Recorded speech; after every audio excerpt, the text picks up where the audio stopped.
सो दोस्तों आपकी बुक में ये जो पहला क्वेश्चन दिया है, इस क्वेश्चन का आंसर देने के लिए ना गाइज आप सभी को बुक के अंदर कुछ टेबल दिए हुए, टोटल 3 टेबल दिया हुआ है। पहला टेबल अप टू 60 ईयर्स वालों के लिए है, दूसरा टेबल 60 टू 80 ईयर वालों के लिए है, और तीसरा टेबल अबो 80 ईयर वालों के लिए। अगर मैं थोड़ा सा बता देना चाहूँ, वैसे गाइस मैंने अपने डिटेल लेक्चर में ये सभी चीजों को बहुत अच्छी तरीके से बताया। मैं चाहूंगा कि जिसको बहुत अच्छी तरीके से इसको समझना है, डिस्क्रिप्शन में मैं लिंक दे रहा हूँ, डिटेल लेक्चर जाके देख लोगे। ये पहला वाला क्वेश्चन आप आराम से कर लोगे। फिर भी थोड़ा सा मैं दिखा दूं, क्योंकि जो हमें दूसरा क्वेश्चन करना है वो भी इससे रिलेटेड ही है। तो इसमें देखो अप टू 60 ईयर, 60 ईयर में अगर आप देखोगे तो अप टू 2,50,000 तक कोई भी उनको टैक्स नहीं लगता। अगर उनका इनकम 2,50,000 तक अलाउंसेस मतलब डिडक्शन करने के बाद अगर उनका इनकम 2,50,000 तक बच रहा है तो उनको कोई भी टैक्सेस नहीं लगेगा। बट 2,50,000 से लेके 2,50,001 रुपीज से लेके 5 लाख के बीच में है तो उनको 5% लगेगा। देन इसके बाद गए सेस भी लगता है, एजुकेशन सेस लगता है और सेकेंडरी एजुकेशन सेस लगता है। तो ये 2% रहता है, ये 1% रहता है। इसके बाद गई अगर 5,01 रुपीज से लेकर 10 लाख है तो 12,500, क्योंकि आप सभी को पता है कि पहले ऑलरेडी 2.5 लाख पे नहीं है पर उसके बाद वाले 2.5 लाख पे है, तो इसीलिए 12,500 और साथ में 20%।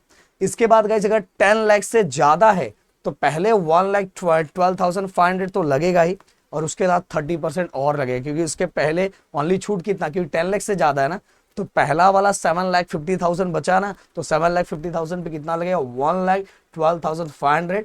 और अगर 10 लाख के ऊपर जितना भी है उसके ऊपर 30% लगेगा और साथ में ये भी टैक्स लगेगा। और गाइज ऐसे ही बाकी का भी है, देखो 60 टू 80%, 3 लाख पे कोई भी टैक्सेस नहीं लगेगा। इसके बाद रहेगा तो वही 5%, 20% और 30% का क्राइटेरिया। इसके बाद गाइज आगे वाला अगर हम देखते हैं तो अबो 80 ईयर वाले में सेम चीज, अप टू 5 लाख तक कोई भी टैक्सेस नहीं है। और इसके ज्यादा इसके आगे हुआ तो डायरेक्ट उनको 20% है, और 20% के बाद 1 लाख प्लस 30%। तो गाइस ये सभी चीजें एक बार आपको रीड करना चाहिए। बट बोलूंगा एक बार मेरा वो वीडियो देख लेना जिसमें मैं, क्योंकि ये अपना रिवीजन सीरीज है गाइस, और इस रिवीजन सीरीज के अंदर गाइस मुझे एक रिवीजन की तरह चीजों को बताना पड़ेगा। अगर डिटेल में और आराम से देखना तो डिस्क्रिप्शन में मैंने लिंक दिया हुआ है। तो चलो पहला क्वेश्चन तो रिवीजन सीरीज में मैंने मतलब डिटेल में करवाया है, तो आप उसको कर लेना, देख लेना। एंड दूसरे क्वेश्चन में क्या लिखा हुआ है गाइस, करतार सिंह एक प्राइवेट कंपनी में काम करते हैं जिनका अगर मैं बोलूं कि जो उनका मंथली सैलरी ऑफ 42,000 है, और गाइस वो कुछ कंट्रीब्यूशन भी करते हैं, 3,000 रुपीज पीएफ में डालते हैं। हर मंथ पीएफ में 3,000 रुपीज उनका क्या होता है, डिडक्ट होता है। और साथ में 15,000 एनएसएस मतलब नेशनल सेविंग सर्टिफिकेट स्कीम में वो हर साल डोनेट करते हैं। और साथ में गए 12,000 रुपीज वो पीएफ रिलीफ फंड में भी डोनेट करते हैं। तो इतना पैसा वो इधर उधर खर्चा करते हैं। तो गए जो ये सभी स्कीम होते हैं, इन स्कीम में जो पैसा डाला जाता है तो उसके ऊपर टैक्सेस नहीं लगता। जैसे 3,000 हो गया, 15,000 हो गया एंड 12,000 हो गया, इस पे कोई टैक्सेस नहीं लगेगा। तो ये जो पैसे इन पे इनके टैक्सेस बच जाते हैं। बट एक्चुअल इनको इनकम टैक्स कितना देना पड़ेगा वो अपने को फाइंड करना है। तो ये देखो इनका एज 48 ईयर में आ रहा है, 48 ईयर में आ रहा है। तो अगर मैं यहाँ आपको बताऊं तो ये इस वाले क्राइटेरिया में फिट बैठते हैं, ये वाले नहीं, इसमें अप टू 60 ईयर वाले में, अप टू 60 ईयर वाले में। ओके तो याद रखना, मैं यहाँ दिखाऊंगा वैसे आप लोगों को। तो भाई एक एक करके चलते हैं। सबसे पहले टोटल इनकम इनका हम फाइंड कर लेते हैं। टोटल इनकम इनका कितना होता है। अब टोटल इनकम 12 इंटू 42,000 मिलता है। 12,000, 12,000, 12,000। ओके 12 2 सा 24 एंड 12 4 सा 48, 48, 49, 50। तो गाइस ये हो गया इनका 5,04,000 रुपीज। ये इनका क्या है, इनकम है। बट गाइस डिडक्शन क्या क्या होगा, जो स्कीम में वो पैसे लगाते हैं। तो डिडक्शन क्या क्या है इनका, पहला डिडक्शन 3,000, और ये 3,000 मंथली पे किया जाता है, तो इसलिए 12 से इसको मल्टीप्लाई करना पड़ेगा। तो गाइस ये कितना हो गया, 0 0 0, ये हो गया हमारा 36,000। दूसरा गाइस पहला हमने लिख दिया, पहला डिडक्शन प्रोविडेंट फंड का था। दूसरा एनएससी, इसके अंदर इन्होंने कितना है 15,000। एंड तीसरा guys PM relief fund, PM fund में भी इन्होंने डाला है, कितना डाला है पीएम फंड में 12,000। अब गाइस अगर इन तीनों को प्लस करते हैं हम लोग, ओके 5 6 6 12 12 1 13 13 3 1 4 5 6, तो ये हो गया 63,000। तो 63,000 इनके इस अमाउंट में से पहले डिडक्ट होगा, क्योंकि इस पे जो स्कीम में पैसे डाले जाते हैं उसके अंदर कोई टैक्सेस नहीं लगता गाइस। तो इनका इनकम इतना है, पर ये इन सभी स्कीम में पैसे डाल रहे हैं, तो इतना अमाउंट इसमें से पहले डिडक्ट होगा। तो amount remaining after deduction, deduction के बाद इनके पास कितना अमाउंट बचा, तो 5 लाख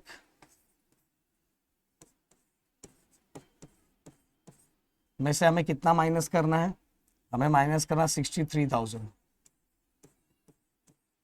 ओके अब देखो 0 0 0, अब 14 में से 3 गया तो 9 बचेगा इस, यहाँ बचा 9, 9 में से 6 गया तो 3 बचेगा एंड देन 4, तो कितना हो गया 4,39,000। इतना पैसा इनके पास बचा है आफ्टर डिडक्शन के बाद।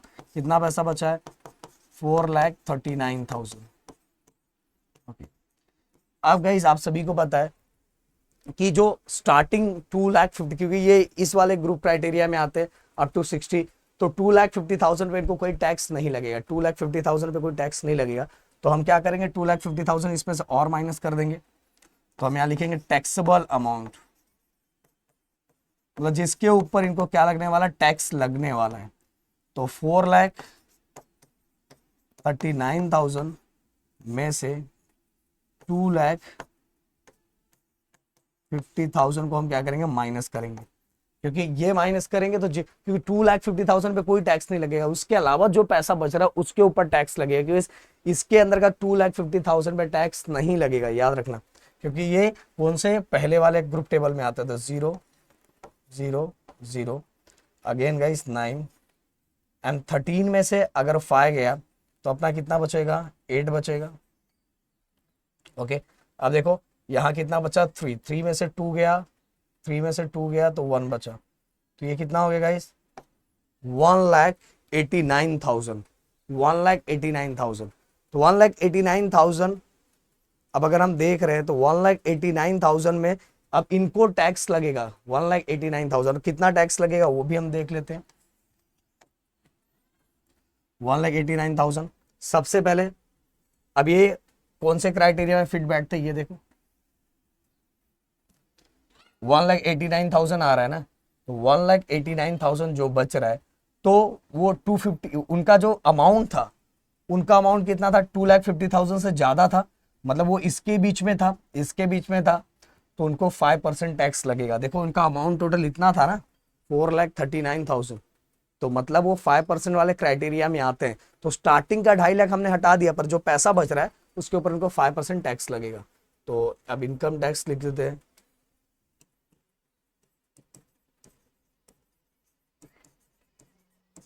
Income tax.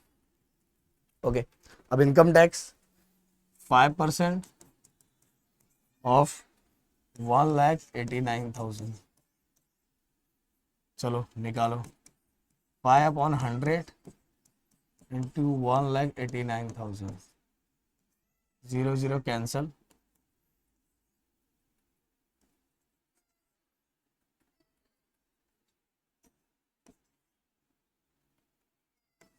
ओके तो 9,550, बस इसको मल्टीप्लाई करो 5 से, इसके साथ मल्टीप्लाई करो, आपका आंसर 9,550 रुपीज इनको टैक्स देना पड़ेगा। बट गाइस इसके बाद और दो चीजें हैं, आपको पता है कि इनकम टैक्स के बाद भी 2 टैक्सेस और देने पड़ते हैं, 2% और 1%, 2% on education cess and 1% higher secondary and higher secondary cess, ये भी देना पड़ता है।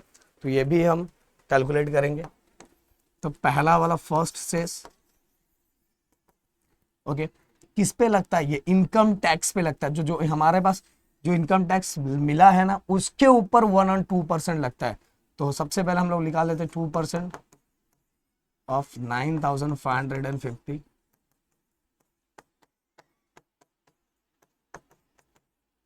ओके, ये देखो 0 0 कैंसल। अब क्या करो, डायरेक्ट मल्टीप्लाई करो। 10 एक जीरो आ रहा है तो एक आगे डेसिमल शिफ्ट कर देना।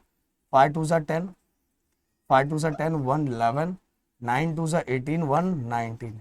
ओके, और नीचे देखो 10 था ना ये वाला, तो 0 0 कैंसल, मतलब कितना बचा, रुपीज 191। अब गाइस एक और बचा हुआ है, एक और सेस लगता है 1%, एजुकेशन सेस। ये देखो, ये secondary and higher secondary education cess 1%, तो ये भी हमें निकालना पड़ेगा। पर ये किस पे लगता है, इनकम टैक्स पे लगता है। ये जो इनकम टैक्स है उसके ऊपर। तो फिर से सेकेंड वाला सेस 1% ऑफ 9,550। तो देखो 1/100 इंटू 9,550। अब ये 0 0 कैंसल, इसको इसके साथ मल्टीप्लाई करेंगे तो गाइस ये कितना आएगा, 95510। अब नीचे एक जीरो है तो ऊपर एक डिजिट के पहले डेसिमल लगा दो, ये हो गया 95.5। अब गाइस यहां देखोगे, अब टोटल इनको कितने टैक्सेस देने हैं, कितने टैक्सेस देना। पहला तो ये है, ओके, दूसरा तो ये है, एंड थर्ड ये है। तो इतना इनको देना है। अब इसको मैं क्या करूँगा, थोड़ा इस साइड करके उधर जगह बना लूँ और इसी जगह पे प्लस कर दूं, तो जिससे आपको समझ में आ जाए। अब टोटल इनकम टैक्स,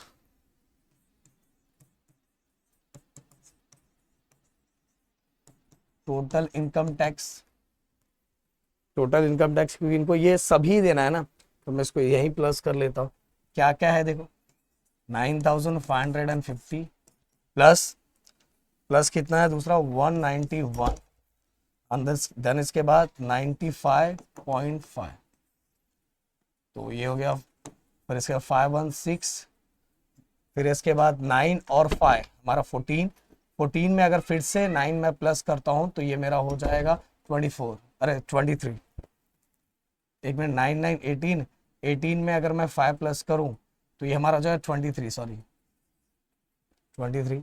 तो ये 2 5 6 5 6 7 8 और ये 9। तो गाइस कितना आ गया, 9,836.5। तो 9,836.5 इतना पैसा पे करना पड़ेगा करतार सिंह को, किसके लिए, इनकम टैक्स के लिए। ओके, तो गाइस यहाँ ये इसके अंदर यही क्वेश्चन था। बहुत सारे जगह इस क्वेश्चन को स्किप किया जाता है, पर मैंने आपके लोगों के लिए करवा दिया।